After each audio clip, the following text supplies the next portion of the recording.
killing of one of its gorillas.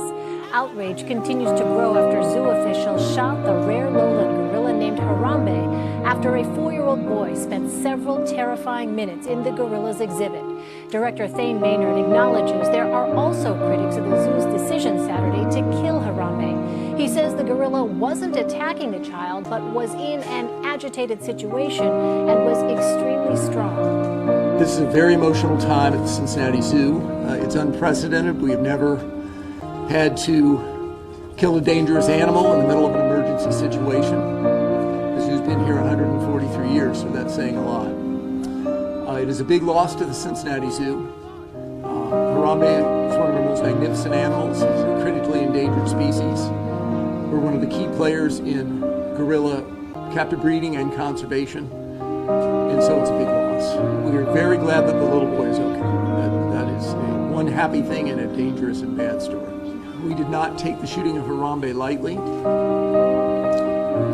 but that child's life was in danger. And people who question that, or are Monday morning quarterbacks, or second guessers, don't understand that you can't take a risk with a silverback gorilla. They're very big, 3 times bigger than a man, 6 times stronger than that. This is a dangerous animal. In the real world, you make difficult calls, but you have to make them, and the safety of that child was paramount. I'm proud of our team that handled it, and I'm proud of our team that's handled everything since. Is the zoo negligent at all? How were there not more structural safeguards in place to keep the child from even being able to get in there? The exhibit is safe. We're inspected both by the USDA and the AZA, which is the Association of Zoos and Aquariums. By the AZA every 5 years with accreditation, by the USDA twice a year. The barriers are safe. The barriers exceed any required protocols.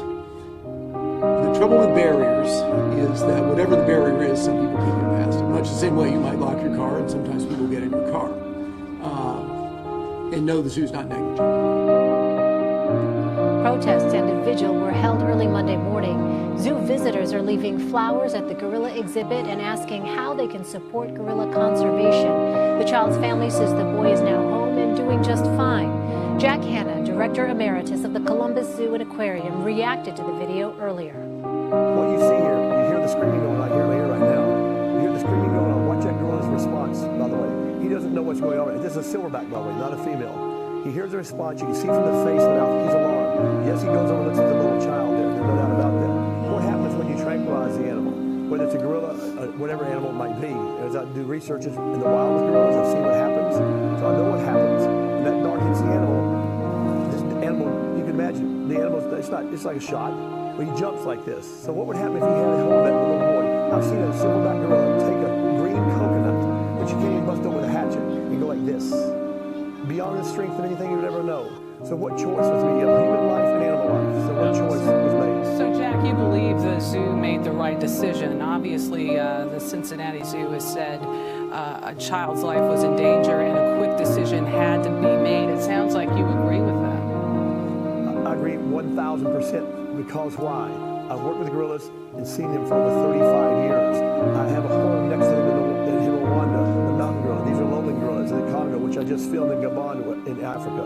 So when I've seen all this all my entire life in 35 years, both the zoological situation and the ones in the wild, what's happening in the wild right now is sometimes tragic. I've seen gorillas with snares on, their hands rotting off. We try and provide millions to protect the gorillas. The point is, this animal, they made the correct decision. As a matter of fact, it's a millisecond decision. They cannot tranquilize it. It takes 5 to 10 minutes. All of us are sorry. We're all in the zoo with a heart felt for this whole thing. But thank goodness a human being is alive today because of the decision the Cincinnati Zoo made. So you have human life and animal life.